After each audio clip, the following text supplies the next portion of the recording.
100% sure what I wanted to talk about today, since it's a new YouTube week, and I decided that today we're going to talk about multiple projects. So I always have multiple projects going at once because I don't know how to chill, especially if you ask my husband. But currently, it is the first week in April, so it's April 4th when this goes live. Today's the 3rd, and I currently still am on track to publish, I believe, 15 books this year. I've been doing a lot of deep dives into my income versus how much I'm publishing, because my income has dropped. I have had, if not half of what I made last year during the same month, less than what I was making the same month last year, every month since January, which is a little disheartening because I have more books now, and in theory it should at least be the same, if not more. But it's gone down. And I know that advertising is a free-flowing thing and everything's always changing, but I am dying just a little bit with my royalties being so low. And travel and everything else. And if my royalties don't go up too much, then I will probably have to go to at least withdraw from at least one signing this year. I'm pretty sure I know which one I would do. Time based, but we'll see what happens. I would like to think that I can go to all of them and be able to have those experiences and have fun and just enjoy myself. So one of my main projects right now is writing these books, the Off-Grid Billionaires books. So Colorado's in the mail somewhere, and whenever it gets here, we will be able to see the colored pages. These are pink. I actually, this is my Nevada one, so I just took this to Dirty Daddies, and I actually got smart, and I used my signing exclusive book, and I had the people I was excited to see and a couple of people that bought my books, I had them sign it, so that now this one will forever be mine. It's special. I did something cool with my signing edition, and it was an excuse to have it laying open on the table. Also, this way I have a bad habit of selling my copy and then just ordering more and then not having a copy of said book to advertise with until I get another copy in. This way I can't do that because these are my signatures, and it has, some of them have notes, so I'm not giving this one away. So now this is forever mine, and I'm very excited about it. I'm going to do the same thing in Colorado. I have more, I think, frequent readers here because this is where I live, so more people come and see me repeatedly and remember me, and I would love to have those I don't want to call them super fans because I feel like super fans sounds like I think I have a big head, but these really loyal readers, I would love to have them sign the Colorado volume and any of the others that I write this year. After Nevada, Colorado's teal, and then we have Oklahoma, then we have Utah. I don't have Arizona to stare at. Utah is the same MFM couple as Arizona. Oklahoma will be a new pairing, and then we have Texas, which will be an old pairing that we revisit, and Michigan, which is undetermined because I have 3 ideas and have settled on none. So we'll see how that goes. So on the note of these books, I've also decided to try and run a Kickstarter with them. I haven't determined 100%. I'm still setting it up if I'm going to do colored pages, because it'll be, in theory, it'll be the first 9 books. So the 2 I wrote in 24, Arizona and Kentucky, and then all the ones for my signings this year in 25. So it'd be 9 novellas, and I could do it in a hardback and a paperback, make an omnibus collection. And currently my goal is to continue writing these for signings in 26. So there'd probably be a gap of time between when this Kickstarter goes live and when the next one, the next omnibus copy would be available. If I don't do a lot of signings in 26, then I'd probably do another combined 26, 27 one. But I definitely know that's a project I want to do, and I've been following these huge Kickstarters like Rachel Renner, and I always follow Katie Robert and Sarah Kate, but I've been following the huge projects that fund for hundreds of thousands of dollars, and I need to start following ones that fund for a couple $100, because I'd probably do $300 for these omnibus books as my goal. That feels realistic, especially I charge $20 for these colored page books, so if it's an entire collection of them, I feel like I could sell a couple, hit my goal, and then be able to have fun. But we'll see. They will all be written by the time the omnibus comes out. But only 5 of the 9 currently will be on KU this year. So it's like staggering release dates,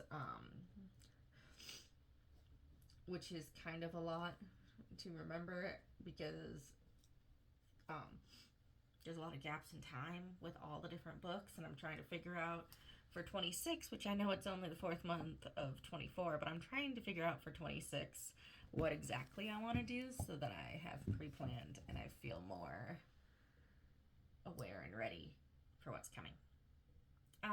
I also have an anthology coming. That's another project. It is already written. I'm done with it. It's a charity anthology, so I'm buying a copy of each of the physical books. There's going to be 4 volumes, and I just want a copy of each because I wrote a story in there. They're for charity. They are so pretty, and I want them for my shelves. Those stay exclusive until the end of summer, I believe, and then I'm going to be turning that into hopefully a duet narration audiobook and releasing that and the ebook at the end of the year. So it'll be a new series. Depending on how it does, it'll help me decide if I'm going to continue releasing directly for that to Kindle, or if we're going to take the other 3 books I have planned in that series and turn them into a Kickstarter first.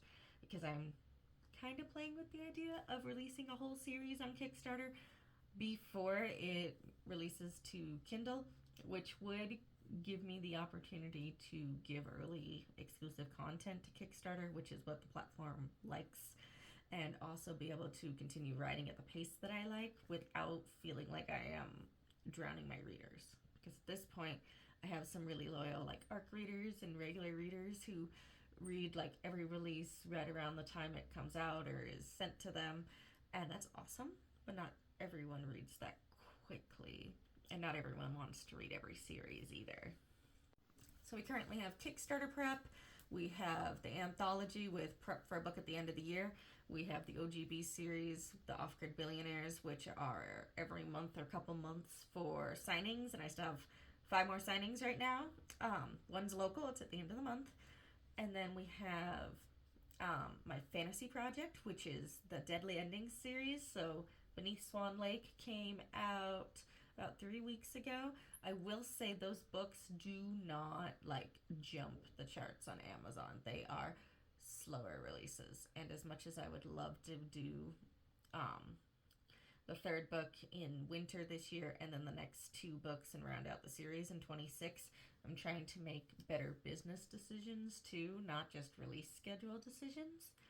And I feel like last year was me learning I could actually make an income off this and kind of what that looks like, and getting to experiment with signings and all the good stuff. This year I'm experimenting with genres. So like the fantasy books, the Down from the Tower and all those, I'm experimenting with those, but I'm also experimenting with the anthology book as a sentient object book. It's about hockey players that get cursed by a girl who's wronged by the captain, and they turn into pleasure toys, and they have to find a way to transform back. So it's like spoofy goodness. It's funny. It's kind of dark-ish. It's like dark adjacent. It's not really dark compared to my other stuff, but it's dark adjacent. Technically, I still have a co-write with S. Manship. We have talked exactly 0 about the next book. We know it's coming at some point. Neither of us is in a spot where we feel comfortable releasing another book yet. We're not seeing each other the rest of the year for our signings. There's no like pending deadlines that we can have it available for anything. It's just by our whim, I guess. And currently we are both swamped, so neither of us is focusing on that at the moment, which is fine because I have other stuff to do. My next focus as well, around all of these projects, is the Sins and Secrets series. And that's like twofold, because we got the Sins and Secrets series with like David and Mila and everyone. And they are getting an audiobook. David and Mila, it starts production this month. It's with Nowhere Eternity and Amy Hall, who are both super nice and super easy to work with. So I'm thrilled to get to work with them. They've been super nice. We started talking about this project last year, and I tried to run a Kickstarter then for audio, not necessarily for the pretty physical books, and it did not pan out. It did not do what it needed to. So I don't think I'll do another audiobook Kickstarter. I think I'd do it as like a goal if we had a huge funding amount, but I wouldn't do it as like the main purpose of a Kickstarter.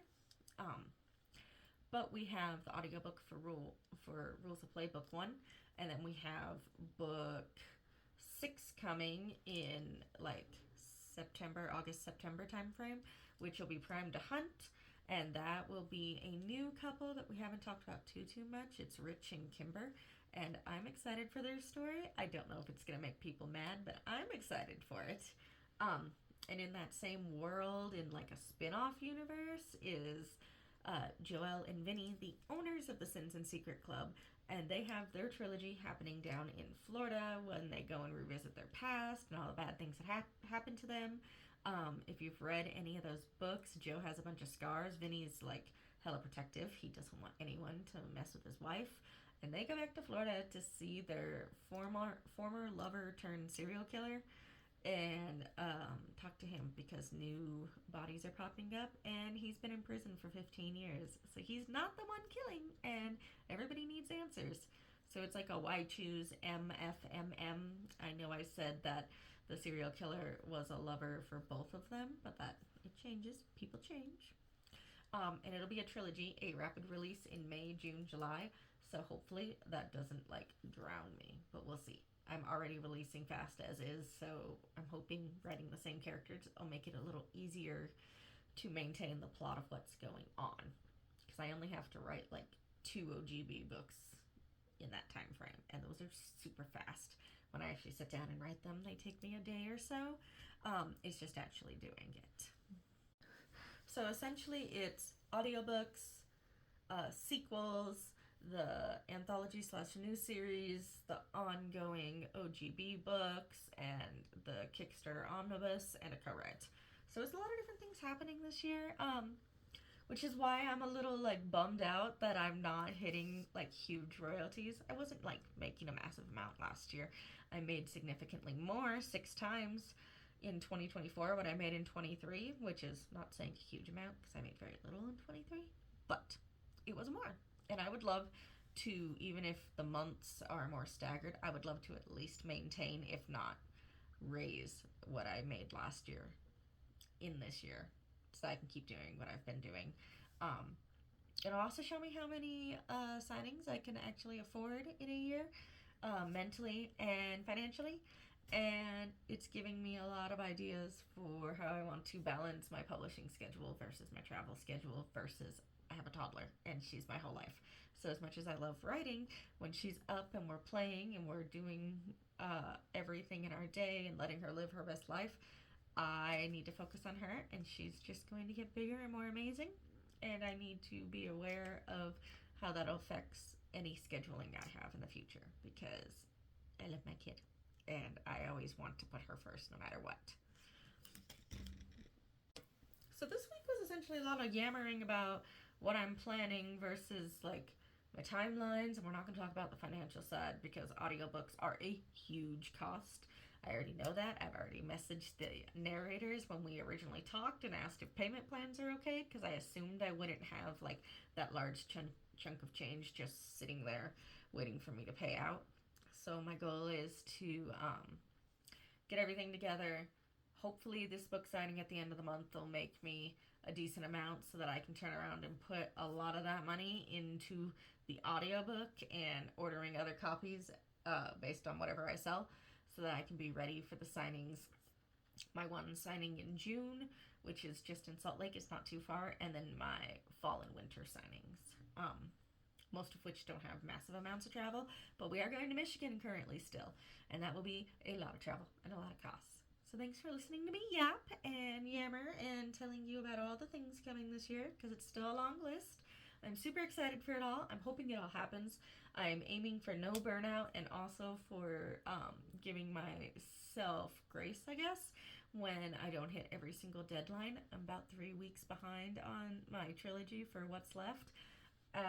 Fortunately, my editor is very understanding and kind, So she will be helping me basically when I do get them sent off so that things line up. And I'm hoping that between everything's going on, we still have a good year, we still have fun. It's kind of crazy to think we're only in month 4, but here we go. Thanks for listening. Make sure you follow along and subscribe so that you can stay up to date on my insanity.